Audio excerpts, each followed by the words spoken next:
Olá, meus amigos, graça e paz, o eterno Deus te abençoe e te prospere.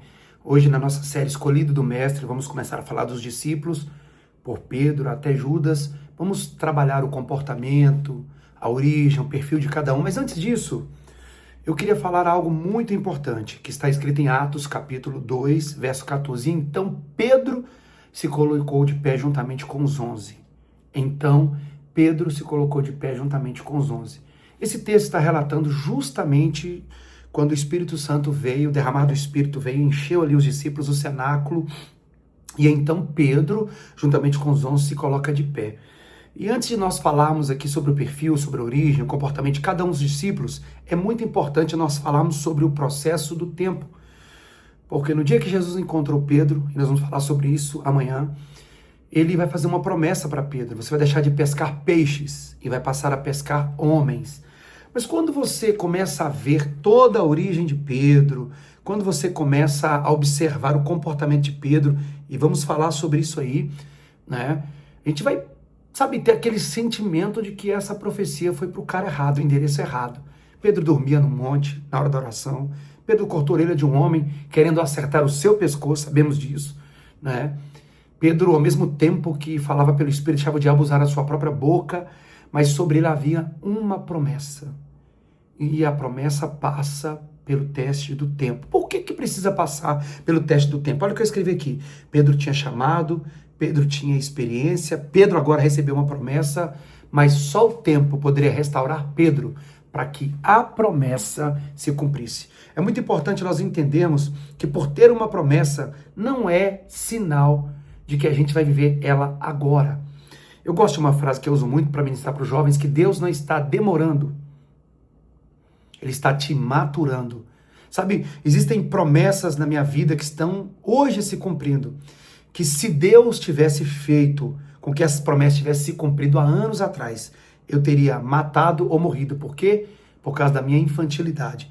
Então olha aqui para mim, o tempo faz muito bem ou pode fazer muito mal.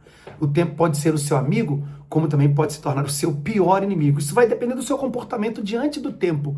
Mas toda escolha, toda promessa passa pelo teste do tempo. E aqui nós estamos diante de um texto que Pedro está se colocando de pé.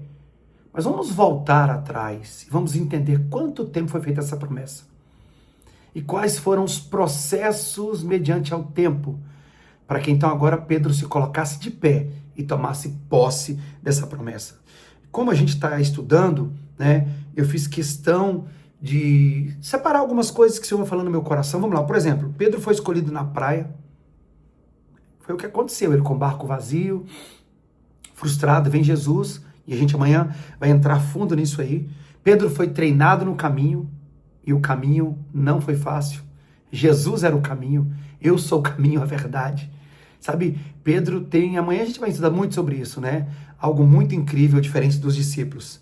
Foi quebrado no pátio, quando ele olha nos olhos de Jesus. Aquela fogueira é acesa, o galo canta 3 vezes. Foi restaurado na praia, mas teve que aguardar o cenáculo. Eu vou repetir, tá bom? Escolhido na praia, treinado no caminho, quebrado no pátio, mas teve que aguardar o cenáculo. Sabe, aquela promessa que foi feita por Joel sobre a efusão, o derramar do Espírito, que agora se cumpre em Atos. Pedro teve que esperar. Sabe, uma das maiores crises que nós vemos hoje é uma geração que não consegue aguardar, não consegue esperar. Sabe, parece que as pessoas estão desesperadas por tudo, por todos. E hoje eu saí para um pedal, até gravei um Reels aí. Reels não, estou aqui no YouTube, meu Deus, tem que acostumar, né? Um shot. O short, não sei nem como é que chama isso aí, né? Sou muito novo aqui, perdoa aí pela a forma que eu tô fazendo aqui. Tem uma equipe top, a gente vai começar a gravar mais profissional, mas eu quero quebrar isso aqui pra gente, né, realmente ver algo nascendo, como lá no Instagram, como o meu ministério, hoje eu estou em 60 países, então eu quero ver isso aqui nascendo.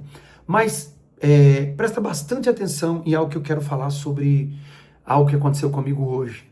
Eu saí para um pedal, né, para quem não sabe também, eu já pedalo, sou um ciclista, não sou profissional, só prazer mesmo, mas fui de Belo Horizonte ao Acre, mais de 4.000 quilômetros, fui de Belo Horizonte ao Rio Grande do Sul, mais de 2.000 quilômetros, e agora torando para fazer de Boston a Toronto, né, Estados Unidos a Canadá, ou Canadá, Estados Unidos, estou em oração, Mas hoje, quando eu saí para pedalar, eu encontrei um amigo de pedal, que todo mundo conhece aqui, eu falei sobre isso hoje, lá no Shorts, ou Short, não sei como é que chama.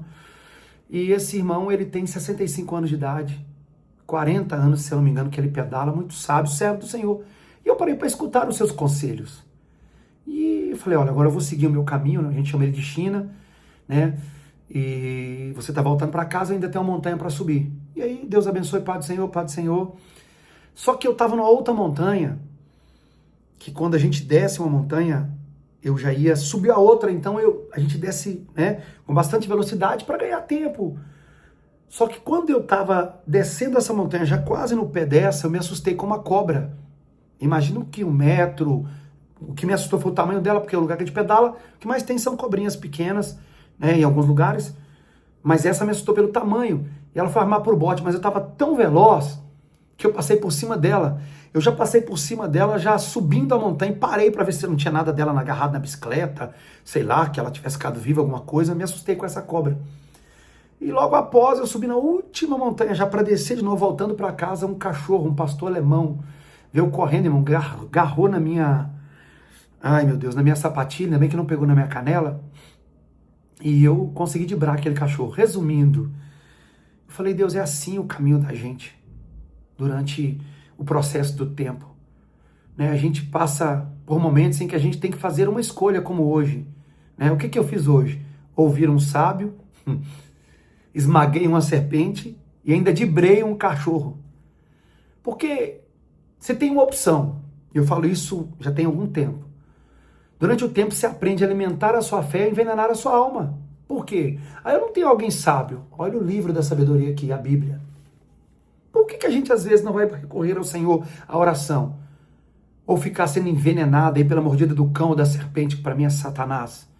Então o tempo, ele vai te trazer uma maturidade. Hoje nesse pedal eu falei, cara, como que às vezes a vida, ela nos ensina tantas coisas, sair para pedalar, né, que é o esporte que eu gosto, já tinha rompido hoje algumas barreiras, alcançado algumas vitórias, amarrado alguns gigantes, como a gente diz, e de repente me deparo com essa coisa bem assim, de Deus, para mim parar no final da montanha e dizer, cara, que doideira.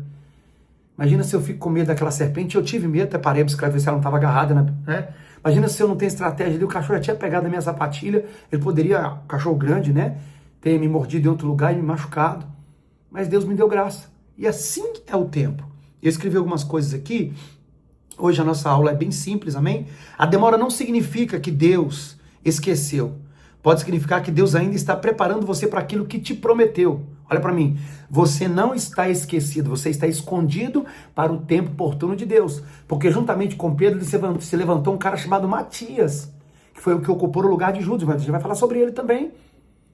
Ou seja, ele não estava esquecido, estava escondido para aquele tempo.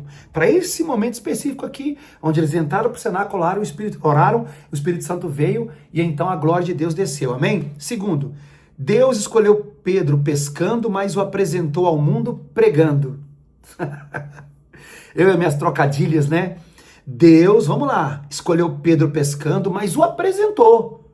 Quando eu falar de Simão amanhã no comportamento, eu tô falando do cara que Jesus conheceu. Mas quando eu falar de Pedro, eu tô falando do pregador, do Pedro, que realmente ali Deus usou, ou do velho Simão. Então a gente vai estudar muito, vai valer a pena. Vamos lá.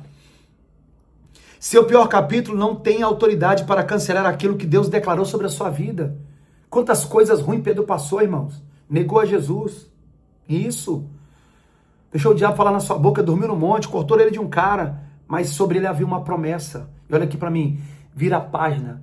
Se você ficar preso no capítulo passado, você não vai viver o capítulo presente e muito menos escrever o capítulo futuro. Então, em nome de Jesus, sabe, crente, irmãos, religioso tem muito, ai, me feriram, ai, me machucaram, eu tenho que contar. Irmão, em nome de Jesus, o seu pior capítulo não define a estação da promessa, não. Vai acontecer porque Deus não pode mentir. Se Ele prometeu, Ele vai cumprir. Quantos creem, dão glória a Deus comigo aqui? Vamos lá. Existe um tempo para esperar, como Pedro teve que esperar no cenáculo. Existe um tempo para se colocar de pé, como Pedro também se colocou de pé diante da multidão. E ali se cumpriu a promessa. Qual promessa? Quando ele abre a sua boca, milhares de pessoas aceitam a Cristo. Ou seja, recebeu uma palavra que deixaria de pescar peixe para pescar homem, mas teve que ser provado e processado pelo tempo. para que então se cumprisse. Quando chegar o tempo da promessa, Deus te levanta publicamente, mas enquanto Deus está te tratando, Ele te trata secretamente. Ei, fica tranquilo. Eu gosto de um texto que fala assim, Deus apresentou João a Israel. Vai chegar o seu tempo, vai chegar o seu momento. Quando chegar, é Deus, é o próprio Jesus, quem vai te colocar diante dos homens, diante da promessa, diante daquilo que Ele preparou para a sua vida. Quantos creem? Dê uma glória a Deus, amém? Vamos lá? E eu quero encerrar, amém? Porque hoje eu quero ser bem rápido para a gente poder aprofundar a partir de amanhã, até porque algumas pessoas, né, hoje estão saindo do culto para acessar aqui 23h30 para estar com a gente. Vamos lá? Quantos estão aqui? Deus te escolheu em um tempo, te processa em outro e te levanta no tempo da promessa. Então olha aqui para mim. Se você é um escolhido do Mestre, Deus não está demorando, Ele está te maturando. Deus não te esqueceu, Ele te escondeu para que você possa viver o tempo do Senhor. Amém? Deus te abençoe e aprenda uma coisa. A escolha e a promessa passa pelo processo do tempo. Então, em nome de Jesus, lance sobre Ele toda a tua ansiedade. Professe sobre você mesmo o Salmo 125. Aqueles que confiam no Senhor são como os montes de Sião, que não se abalam, mas permanecem para sempre. Amém? Deus te abençoe, Deus te guarde, Deus te cubra. E amanhã começamos a falar do perfil, da forma que Jesus encontrou cada um dos seus 12 enviados ou 12 apóstolos. Deus abençoe. Shalom.